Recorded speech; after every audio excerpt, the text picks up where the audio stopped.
Hai guys, selamat datang di channel Animanga Studio. Di video sebelumnya, kita diperlihatkan dengan berhasilnya Rudeus dan yang lainnya menyelamatkan Roxy. Di video kali ini, gua akan membahas kelompok Paul yang akan bersiap kembali mengeksplorasi dungeon. Namun sebelum kita mulai, gua mau ngingetin untuk subscribe dan nyalain loncengnya supaya kalian tidak ketinggalan video terbaru. Oke, tanpa banyak bacot, langsung saja kita menuju lanjutan ceritanya.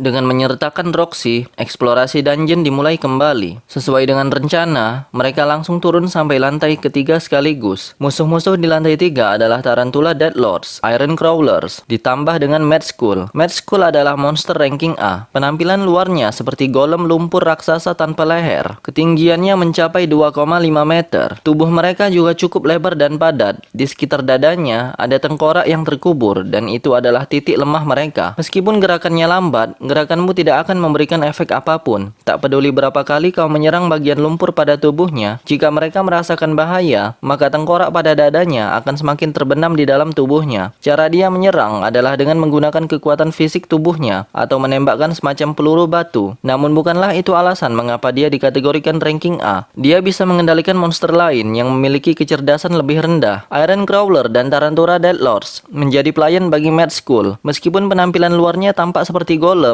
sebenarnya ia memiliki kecerdasan yang tinggi. Dia menggunakan Iron Crawler sebagai penjaga barisan depan, kemudian menggunakan Tarantula sebagai penjaga barisan tengah, sedangkan dia berdiri di barisan paling belakang untuk memberikan gangguan dari jarak jauh pada musuhnya. Karena dia bisa menembakkan peluru batu, Rudeus yakin strategi monster-monster itu cukup merepotkan Paul dan yang lainnya, karena mereka juga kesusahan menghadapi saat di lantai kedua. Namun sekarang, ada Rudeus dan Roxy. Roxy menghabisi barisan depan, yaitu kawanan Iron Crawler. Kemudian Rudeus menyerang Mad Skull dari barisan paling belakang. Sisanya, yaitu kawanan laba-laba, tinggal ditangani oleh Paul, Tolhan, dan Elena Lice. Dengan menggunakan mata iblis, Rudeus bisa melihat dengan jelas di manakah titik lemah mereka, yang tidak lain adalah di dada. Kemudian Rudeus menembaknya dengan peluru batu. Satu tembakan, satu tumbang.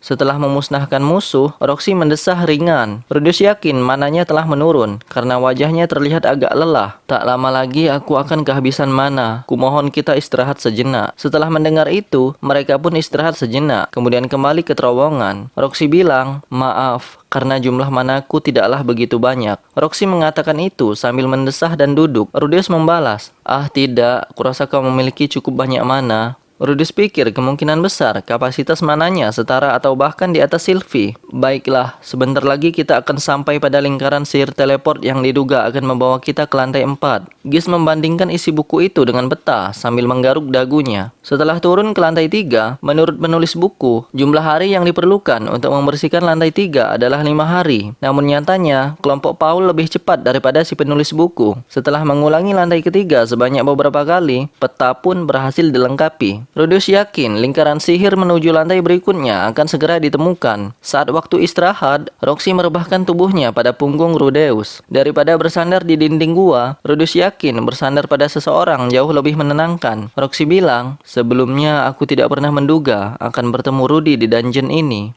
Gerakan Rudy sudah seirama dengan kelompok ini, jadi kurasa tidak ada masalah. Rudeus membalas, terima kasih banyak. Roxy kembali bilang, mantra tanpa suara memiliki akurasi yang tinggi. Itu sungguh mengagumkan. Rudeus kembali membalas, ah tidak, aku masih perlu banyak belajar. Roxy kemudian menawarkan kepada Rudeus apabila mereka sudah menyelamatkan Zenith, Roxy mengajak Rudeus untuk pergi bersama mengeksplorasi dungeon kembali yang beranggotakan mereka berdua saja. Mendengar itu, Rudeus pun menyanggupinya. Sekilas Rudeus bisa melihat wajah Roxy yang tampak lega. Roxy bergumam, ah aku jadi sedikit ngantuk, biarlah aku tidur sejenak. Rudeus membalas, ya selamat malam. Setelah mengatakan itu, Rudeus merasakan punggung Roxy melemas. Sebenarnya Rudeus ragu untuk memenuhi janji itu kepada Roxy karena ia pikir ia sudah menjadi ayah yang harus membesarkan anaknya. Tapi apa boleh buat, ia sudah terlanjur menyanggupi. Setelah menemukan lingkaran sihir teleport yang menuju ke lantai 4, mereka telah benar-benar menjelajahi seluruh area pada lantai ketiga. Namun mereka tidak menemui sesosok wanita pun mirip Zenith. Singkat cerita, mereka sudah sampai di lantai 4. Begitu mereka keluar dari lingkaran sihir teleport, sekilas, area di sekitar mereka tampak berbeda dengan lantai sebelumnya. Rudeus jadi ingat tempat di mana dinding-dinding batu dibangun. Seperti yang sudah diduga, tempat ini mirip seperti reruntuhan B3 tempo hari. Rudeus penasaran apakah reruntuhan serupa bisa berubah menjadi dungeon seperti ini. Oh iya, ketika Paul depresi, dia benar-benar terlihat seperti sampah masyarakat. Namun ketika mengerjakan tugasnya dengan serius, dia berubah menjadi seorang pria yang keren. Pantas saja Zenith jatuh hati padanya saat dia berubah menjadi mode keren.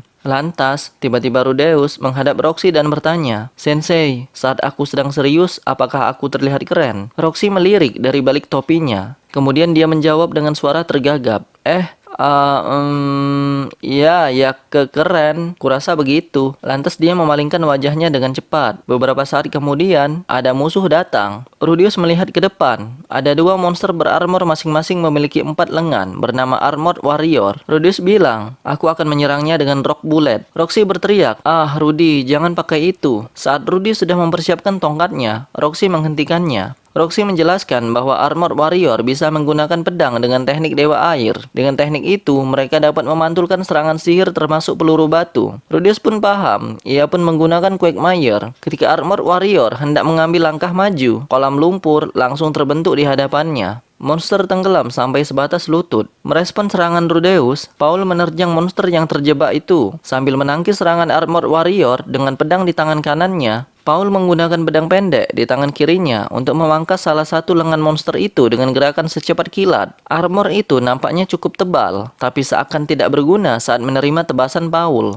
Di sisi lain, tampaknya Elinalize berada dalam kesulitan. Roxy bilang, "Ayo kita bantu dia. Rudy, ayo kita tembakkan sihir secara serentak pada sisi Elinalize-san." Rudeus membalas, "Dimengerti." Rudeus menyiapkan tongkat. Yang Rudeus gunakan adalah peluru batu. Dalam keadaan kaki tenggelam seperti itu, tidak mungkin mereka menghindar. Tolhen juga membantu dengan menyiapkan perisainya. Lantas dia berdiri di depan Rudeus dan Roxy. Jika monster-monster itu melemparkan pedangnya ke arah mereka, maka Tolhen siap sebagai perisai. Rudeus bersiap menyerang dan berteriak, "Peluru batu, Stone Cannon." Bersamaan dengan itu, Roxy mengucapkan mantra, "Wahai pedang es yang elok, kupercayakan ini padamu. Icicle Edge." Setelah itu, mereka menembakkan sihir pada saat yang sama. Peluru seperti cangkang dan pisau es mirip Ultra Slash meluncur di udara. Monster itu bersiap menangkis dan ingin memantulkan serangan mereka. Namun Elinalize langsung menyerang sehingga kuda-kuda mereka terganggu. Peluru batu meledakkan salah satu lengan monster itu, dan pisau es menghujam dalam pada dadanya yang dilapisi armor. Dia berhenti bergerak, kemudian berhamburan menjadi potongan-potongan kecil. Bersamaan dengan itu, Paul juga berhasil menghabisi musuhnya. Rudeus pikir Paul sudah mencapai tingkat lanjut pada ketiga teknik dasar berpedang. Dia memang hebat. Dengan bakat seperti itu, Rudeus yakin Paul bisa meraih level Saint.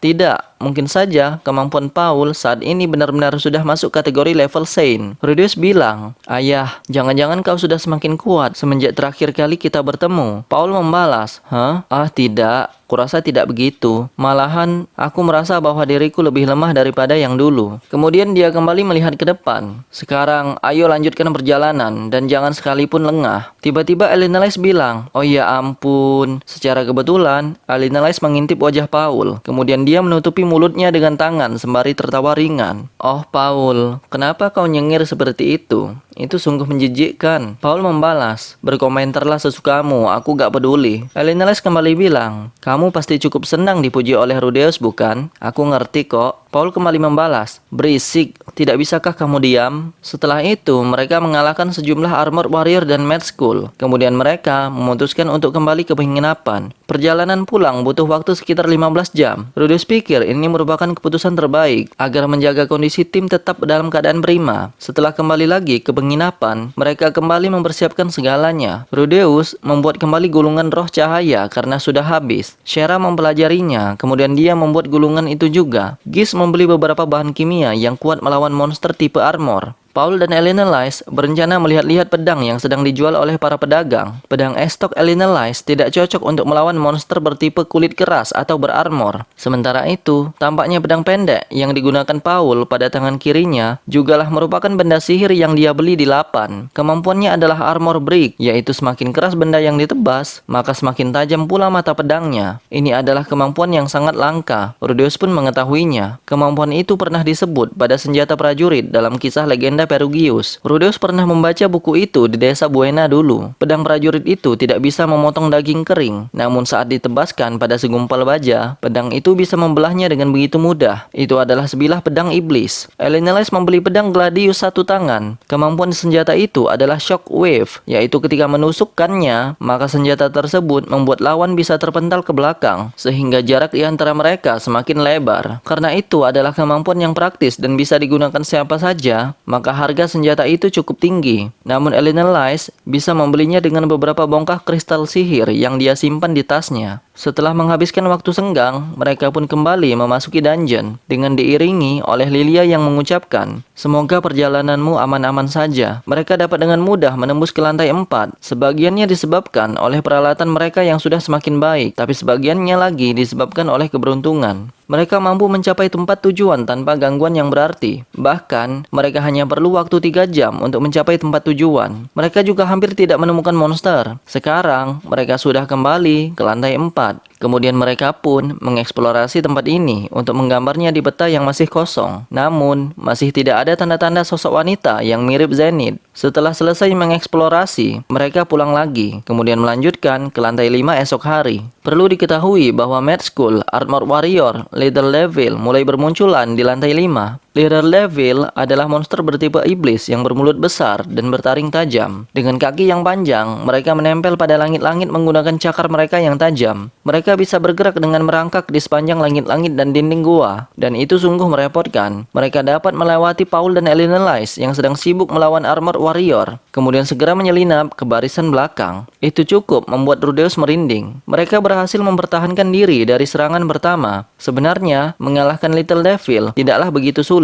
Kecepatan dan kekuatan serangannya cukup bagus, namun pertahanannya buruk, dan tubuhnya juga tidak begitu tangguh menahan serangan lawan. Saat mereka jatuh dari langit-langit atau dinding gua, Elenelais menyerangnya dengan menggunakan senjata barunya. Maka saat itu pun mereka binasa. Untungnya, berkat buku catatan eksplorasi dungeon teleport, di sini tertulis suatu cara untuk mengatasi Little Devil. Mereka benar-benar membenci bau dari suatu biji bernama taruh Foroberry. Tampaknya, biji itu dijual sebagai makanan di Lapan. Jika kau membakar biji itu seperti dupa, maka asapnya akan memaksa Little Devil turun dari langit-langit dan dinding gua. Mereka akan berjatuhan ke tanah, kemudian mudah saja untuk membasmi mereka. Penulis buku ini benar-benar telah melakukan pengamatan yang luar biasa. Dengan begitu, mereka bisa menyelesaikan tingkat kelima dengan begitu cepat. Namun, mereka belum menemukan suatu lingkaran sihir pun yang dapat mengantarkan mereka ke tingkat selanjutnya, sehingga mereka mengeksplorasi tempat ini lebih lama. Setelah menemukan lingkaran sihir yang benar, mereka pun tiba di lantai 6. Paul bertanya, "Gis, gimana nih?" Gis menjawab, "Kita pasti bisa melaluinya." Gis hanya memberikan balasan singkat, seakan tidak terlalu memperhatikan apa yang Paul tanyakan. Kondisi mereka masih fit, persiapannya pun telah sempurna, momentumnya tepat sekali. Paul pun bilang, "Baiklah, kalau begitu kita akan melanjutkan eksplorasi ini tanpa kembali." Semua membalas, dimengerti. Eksplorasi pun berlanjut. Mereka tiba di lantai 6. Jumlah Little Devil semakin banyak di lantai 6. Armor Warrior sudah tidak lagi tampak. Yang ada hanyalah Little Devil. Karena mereka sudah punya biji itu, maka melawan mereka jadi lebih mudah. Namun bagaimanapun juga, jumlahnya sangat banyak. Rudeus pun tak habis pikir, mengapa ada begitu banyak Little Devil di sini.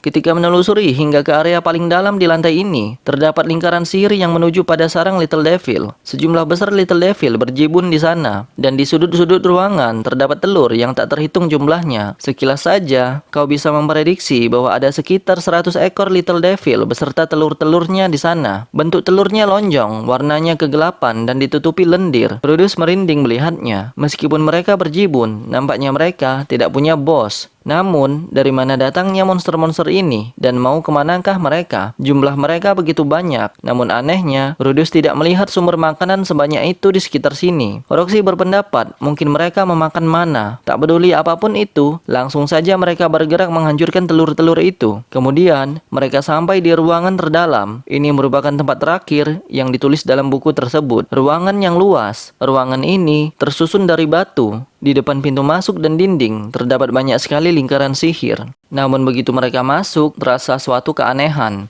Di sini juga hanya terdapat lingkaran sihir tanpa ada monster sedikit pun. Padahal terdapat begitu banyak Little Devil sebelum tempat ini. Seolah-olah ada sesuatu yang melindungi ruangan ini. Dan kesannya ini seperti tempat yang sakral. Semua tampak waspada dan menggenggam erat senjatanya masing-masing. Rudeus menatap 3 lingkaran sihir di sana. Ia penasaran lingkaran sihir ini mengarah kemana. Gis berkeliling memeriksa lingkaran sihir satu persatu, sembari tetap memegang buku itu dengan salah satu tangannya. Rudeus dan Roxy juga ikut memeriksa, sedangkan sisanya berjaga di depan pintu masuk. Gis membandingkan model lingkaran-lingkaran sihir itu dengan yang tertulis di buku. Dia membandingkan 3 lingkaran sihir secara berurutan. Pada buku dijelaskan, si penulis dan kelompoknya memilih salah satu dari lingkaran sihir dan menandainya dengan batu. Setelahnya, kelompok menulis itu menginjak lingkaran itu. Mereka pun masuk ke dalam jebakan penuh dengan monster. Hanya itu yang tertulis. Dan benar saja, Rudeus melihat ada salah satu lingkaran yang terdapat batu penanda sesuai dengan yang tertulis di buku. Kemudian, Rudeus melihat lingkaran sihir di depan dengan seksama. Itu menyerupai lingkaran sihir 2 arah yang beberapa kali pernah Rudeus injak sebelumnya. Tapi, yang ini agak berbeda. Jika kau menginjaknya, maka kau akan diteleport secara acak. Rudeus berpendapat kalau begitu, lingkaran sihir yang bukan jebakan pasti ada di antara 2 sisanya. Satunya jebakan, satunya tidak. Ia pikir begitu. Roxy bertanya, "Rudy, tahukah kau mana yang benar?" Setelah Roxy menanyakan itu, Rudeus hanya menanggapinya dengan menggelengkan kepala. Rudeus bilang, "Tidak, sama sekali tidak tahu. Kalau Nana Hoshi sih mungkin dia tahu." Kemudian Rudeus menjelaskan bahwa dia adalah seseorang yang meneliti lingkaran sihir di Akademi Sihir. Atau lebih tepatnya, dia meneliti sihir pemanggilan. Karena dia sudah banyak melakukan eksperimen tentang lingkaran sihir, maka dia pasti bisa berbicara banyak saat menghadapi kasus seperti ini. Roxy membalas,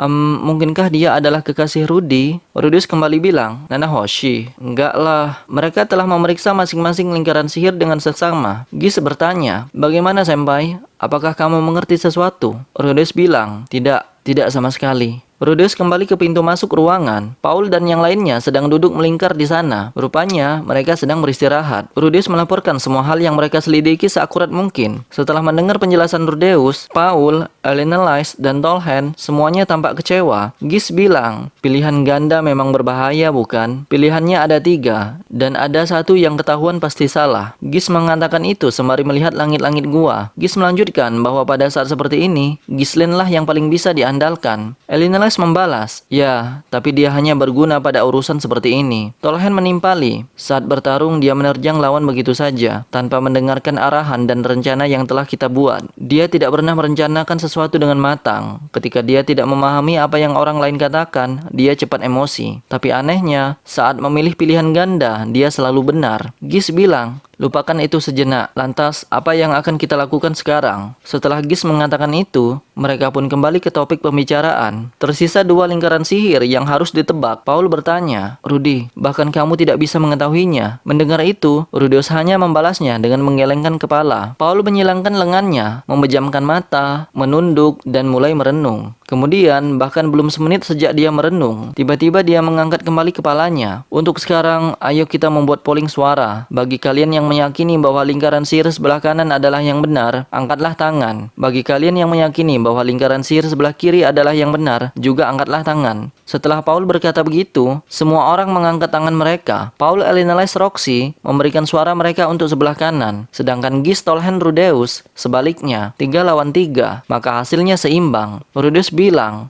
"Ayah, sebetulnya ini bukanlah sesuatu yang bisa diputuskan dengan suara terbanyak." Paul membalas, "Ya, memang benar sih. Lalu, apakah ada yang punya ide lain?" Setelah Paul mengatakan itu, Elinelise pun mengangkat tangannya. Ia bilang, "Bagaimana kalau kita bagi tim menjadi 2, kemudian memasuki keduanya secara bersamaan?" Maksud Elinelise adalah memasuki kedua lingkaran sihir secara bersamaan. Kemudian, yang benar akan kembali. Lalu tim yang benar akan mencari tim yang salah. Dan akhirnya, mereka akan kembali bersatu lagi. Rudeus menyela, "Aku tidak setuju. Pertama-tama, selalu ada kemungkinan bahwa kedua lingkaran sihir itu sama-sama perangkap. Keduanya akan meneleportmu secara acak." "Ya, selalu ada kemungkinan seperti itu. Jadi ketiganya adalah perangkap." Paul bertanya, "Kalau begitu, Rudeus, apakah kau ada cara lain?" Rudeus menjawab, "Tidak, tetapi kalau kita berpikir sedikit lebih lama lagi, bukankah akan ada pilihan lain yang jauh lebih aman?" Rudeus menyadari sesuatu. Rudeus merasa bahwa ada suatu hal yang ia lupakan di sini. Paul bilang, bilang, "Baiklah Rudy, kami serahkan semuanya padamu." Setelah itu, Rudeus duduk di depan lingkaran sihir itu seraya berpikir dalam-dalam. Ketiga lingkaran sihir ini palsu. Untuk saat ini, hanya itu yang bisa Rudeus asumsikan. Setelah duduk dan memikirkannya, ada 3 hal yang terlintas dalam pikirannya. Yang pertama, mungkin saja ruangan ini bukanlah ruangan terakhir di lantai ini, dan lingkaran ini bukanlah lingkaran 2 arah, yang jika menginjaknya dapat kembali lagi ke ruangan ini. Bisa jadi, lingkaran ini adalah lingkaran 1 arah. Jika diinjak, akan ditransfer ke tempat yang asing, dan tidak dapat kembali. Seperti kejadian yang dialami Roxy. Ia tidak bisa kembali lagi ke tempat sebelumnya. Jika Rudeus tidak menjebol dinding gua, maka kemungkinan Roxy akan terperangkap di sana selamanya. Yang kedua, mungkin saja sang penulis buku tidak sadar bahwa dia telah terjebak saat dia menginjak lingkaran sihir searah, maka dia beserta kelompoknya akan dipindahkan pada suatu tempat secara acak. Akan tetapi, belum tentu ada kawanan monster pada tempat tersebut, sehingga dia merasa aman-aman saja dan tidak sadar bahwa dirinya telah menginjak lingkaran sihir yang salah. Yang ketiga, mungkin saja ini merupakan lingkaran sihir berlapis. Misal, kau ingin menggunakan sihir api dan es secara bersamaan, maka yang perlu kau lakukan adalah menggambar lingkaran sihir api pada intinya, kemudian melapisinya lagi dengan lingkaran sihir es. Dengan begitu, kau tidak perlu menggambar 2 lingkaran sihir secara terpisah untuk mengaktifkan kedua sihir yang bertentangan itu. Hal yang sama bisa saja terjadi pada kasus ini, di mana lingkaran sihir yang benar berada pada inti, sedangkan lingkaran sihir perangkap melapisi bagian luarnya. Kalau memang itu yang terjadi, maka yang perlu kau lakukan adalah memijak lingkaran sihir tepat pada intinya, dan jangan sekali-sekali melangkahkan kakimu pada bagian luar dari lingkaran sihir tersebut, karena itu hanyalah lapisan yang mengarahkanmu pada jebakan. Setelah Rudeus timbang-timbang lagi, Rudeus pun mengeliminasi 2 kemungkinan terakhir, maka yang paling masuk akal adalah kemungkinan pertama. Pada dasarnya, sang penulis selalu menganjurkan untuk menggunakan lingkaran sihir 2 arah, akan tetapi belum tentu lingkaran sihir searah selalu mengantarkanmu pada jebakan. Tapi tunggu dulu, bagaimana dengan kemungkinan adanya jalan buntu? Rudeus bicara dalam hati, sialan, semuanya mulai bercampur aduk. Secara teknis, penulis buku itulah yang mendefinisikan segalanya, termasuk jalan yang benar, dan mereka hanya mengikuti tulisannya. Sedangkan aturan yang sebenarnya mungkin benar-benar tidak sesuai dengan itu semua. Bagaimanapun, Rudeus juga merasa bahwa ini merupakan tempat yang spesial. Sebenarnya, Rudeus juga punya firasat bahwa ruangan ini merupakan ruangan terakhir. Tapi di saat yang sama, Rudeus juga merasakan bahwa kemungkinan ini perangkap. Rudeus pun berpikir terlalu lama. Ia berdiri, sepertinya ia kebelet. Paul bertanya, "Ada apa?" Rudeus bilang bahwa ia mau buang air kecil. Menanggapi itu, Paul pun juga mau ikut. Bersama dengan Paul, Rudeus pun meninggalkan ruangan ini. Mereka masuk pada ruangan berisi tumpukan mayat Little Devil beserta telur-telurnya. Hanya ini tempat yang cocok untuk buang air.